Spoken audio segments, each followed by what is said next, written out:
Matapang ang hakbang ni Representative Kiko Barzaga at hindi ito basta ingay lang. Sa gitna ng mga tanong ng mamamayan tungkol sa pananagutan ng mga nasa pwesto, siya lang ang nagsalita ng diretso. May dapat bang managot?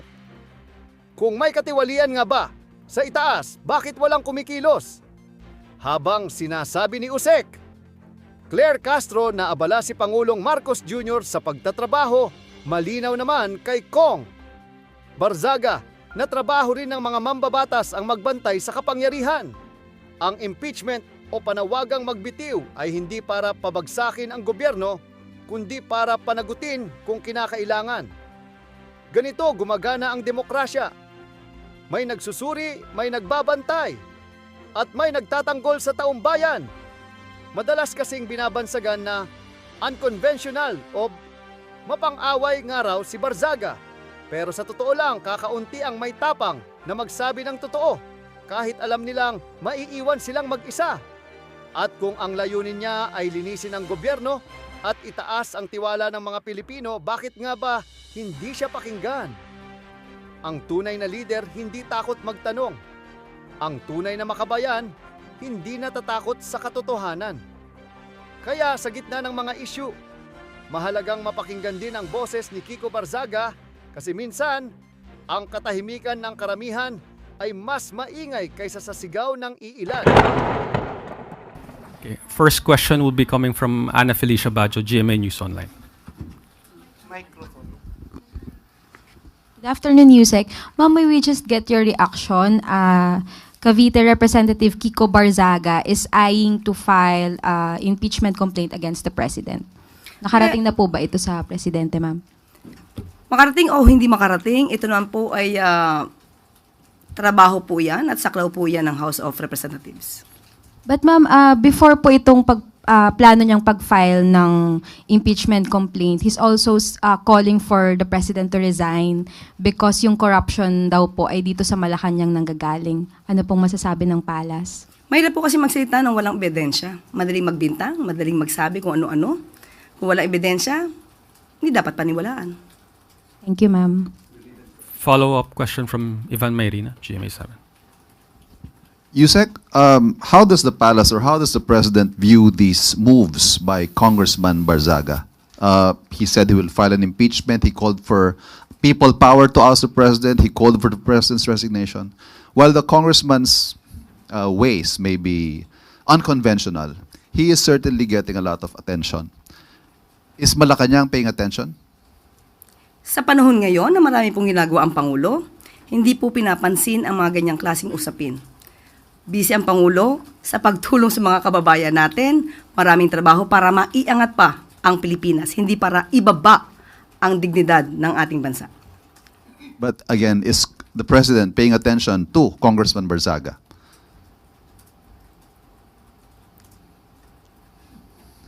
Just a smile. Next question is from Katrina Domingo, ABS-CBN.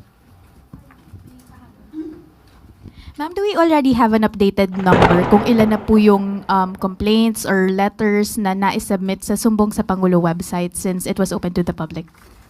As of 9 o'clock today, 19,729 ang naitala po na complaint. At bukas po siguro mas magkakaroon po kami ng detalyadong report kung ano na po ang nangyayari at ano na po ang nasusolusyonan o ano na po yung nagkakaroon ng mga aksyon.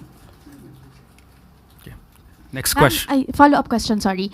Until when po mananatiling open yung Sumbong sa Pangulo? Until the end of the President's term, or will there be a sort of a cap to close the website and focus first on what has been reported? Tingnan po natin.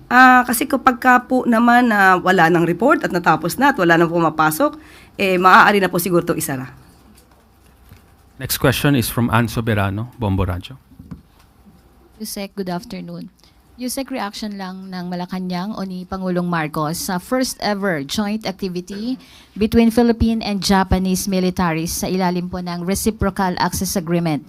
Ongoing po ngayon ang Doshin Bayanihan 525. Ito ay isang combined exercise between the two countries. Ayon sa National Security Council, ang nasabing inaugural activity ay isang strategic milestone in the operationalization ng RAA. Reaction po, ma'am. Yan din po ang nais talaga po ng Pangulo. Magkaroon ng reaffirmation ng ating commitment sa stability, peace and cooperation dito po sa Indo-Pacific. At hindi lang po ito ang nagpapalakas ng depensa, kung hindi nagbibigay pa rin po ng karagdagang kaalaman at para po mas maagarang pagresponde, lalong-lalo na po pagka mayroon pong kalamidad na nangyayari sa atin.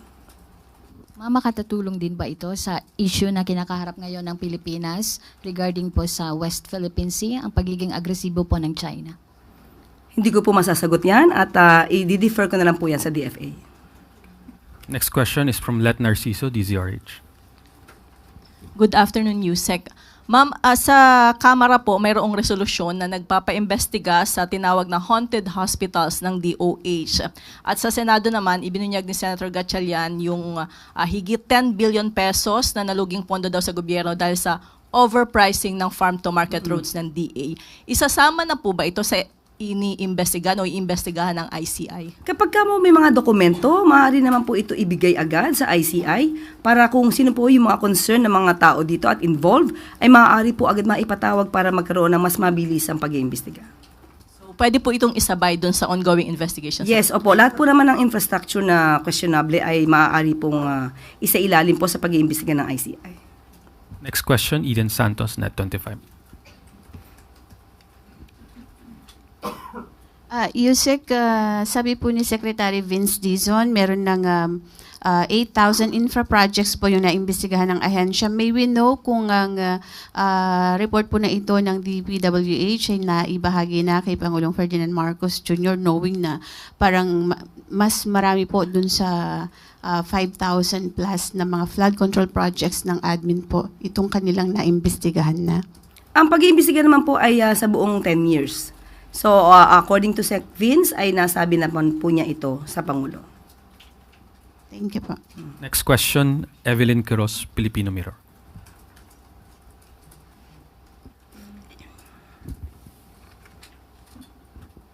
Good morning, Yusek. Nagiging abala po tayo sa pag-iimbestiga sa mga flood control projects. Pero may naging kautusan po ba ang Pangulo na tignan din po yung mga, kasi po mayroon pong mga iba pang departments na may mga infra projects like DOH, TND, and DepEd po yung mga classrooms. Meron po bang naging kautusan ng Pangulo na tignan din po ito? Kasi po yung mga contractor po ng flood control, sila rin po yung mga contractor sa mga ganitong projects. Kaya nga po, ang ginawa pong Independent Commission ay patungkol po sa maanumalyang flood control projects and infrastructure. Ibig po sabihin, lahat po na maaaring i-report nila na may mga anomalya, maaari po itong imbestigahan. Yan po ang gusto ng Pangulo. Last question is from Tina Maralit, The Manila Times. Good afternoon, ma'am. Ma'am, earlier this week, Baguio City Mayor Benjamin Magalong pointed to you as the trigger for his resignation as Special Advisor to the ICI. In an interview, sabi niya, and I quote, "Kumbaga, parang wala akong karapatang mag-imbestiga." Ayun yung message doon sa inilabas ni Yusek Claire sa press con niya. Kumbaga, sinabihan ako na wala akong karapatang mag-imbestiga kasi Special Advisor ka. Tapos kung ano-ano pa ang sinabi sa akin. Your thoughts on this po? Sana po napanood niyang buo yung ating press briefing. Pero ito pong issue na to ay paulit-ulit na at nasagot ko na po, pero hindi ko alam bakit paulit-ulit pa rin at parang hindi po nagkakaroon ng katapusan ang issue na ito. But anyway, this will be my last time to answer these issues. Unang-una po, hindi ko po saklaw ang kanyang damdamin. Siya po ang voluntaryong nag-resign, hindi naman po siya pinagre-resign. Kung iyon po ang kanyang naging desisyon, hindi ko rin po saklaw ang kanyang pagdidesisyon. Sinabi po niya na wala daw siyang karapatang mag-imbestiga. Unang-una po, iba po kasi ang pag-presume at iba naman po yung naging pronouncement ng ating Pangulo. September 15, sinabi po ng Pangulo na siya po ay special advisor. Hinanapan po siya sa isang programa kung nasaan po ang kanyang mandato, ang papel patungkol po dito. Ang sinabi lamang po ni Mayor Magalong ay he just presumed that he is an investigator. Maaaring ganun ang mangyayari kung siya po ay nag-design bilang mayor. Pero ang Pangulo na nga rin po nagsabi na pinili niya pong mag-stay at manatiling mayor ng Baguio City. So, kung kayo po ang magtatanong sa kanya, maaari po nating hanapin nasan nga po ba yung sinasabi nating papel na siya po ay nagtatalaga o tinalaga ng Pangulo na investigador. At sana po, maiwasan na po rin sana natin yung mga guessing game na nagbibigay ng intriga, lalong-lalo na sa aking naging trabaho. Ang aking naging pronouncement po dito noong September 26 na ang role ni Mayor Magalong ay ibibigay muna sa legal team, yan po ay nanggaling sa Pangulo. Huwag po niyang bigyan ng intriga na mayroong nag-utos sa akin na ibang tao. Kaya sabi nga natin, iwasan natin ang kwentong walang ebidensya.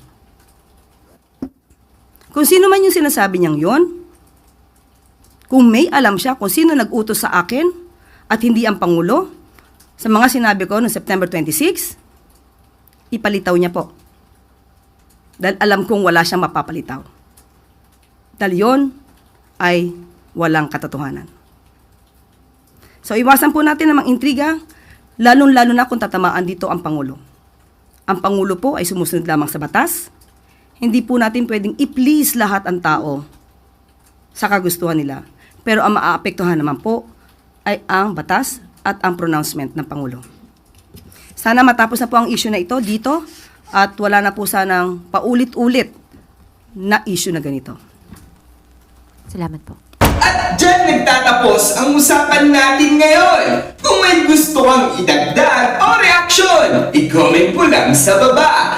Boses mo'y mahalaga. Huwag kalimutang i-like, share, at subscribe para sama-sama nating palakasin ang tinig ng bayan. Hanggang sa susunod, tandaan, ang may alam, may laban! Awesome!